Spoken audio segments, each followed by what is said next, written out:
it's next to impossible. Good evening. Thanks for joining us. I'm Nadine Woodward. And that frustrated viewer reached out to KXLY4 News about the lack of available handicap parking at City Hall.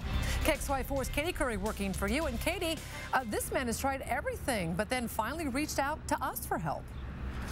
Nadine, any person with a handicap placard like the one you see hanging from the rear view mirror behind me on this car or a handicap license plate can park at meters for free. But the issue is you have to be able to find a meter. And anyone who has parked at City Hall before knows the challenges they face.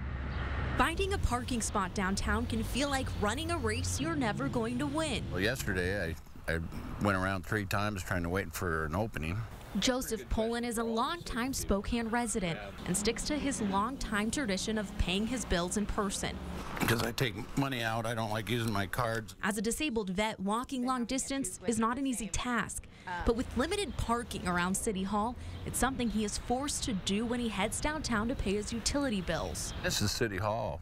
If anybody should have some handicap parking, 3 or 4 of them right by the door for people like me that go down and pay their bills by hand. Joe says he's tried to park in handicap spots on the west side of the building, but was told because he is not a city employee, he'd be ticketed.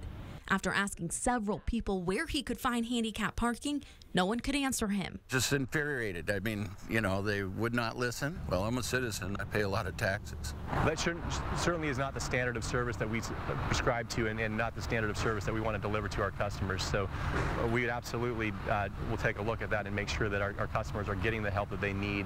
Brian Coddington with the City of Spokane says despite the misleading signs and what Joe is told, the 3 handicap parking spots are open to the public.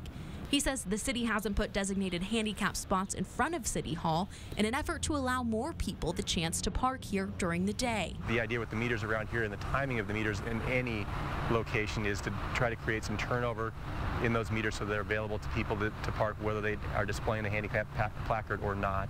The city does not appear to be in any violation by not providing designated parking spots near the front entrance.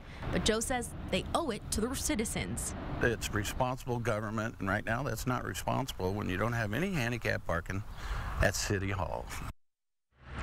Now, I spoke with the American Disability Association over the phone, and they say because they don't know the specifics of this area, they can't comment directly on the situation, but they did say that because it is public parking and not a private lot, they likely are not violating any laws. Reporting live from City Hall tonight, Caiti Currey, KXLY4 News.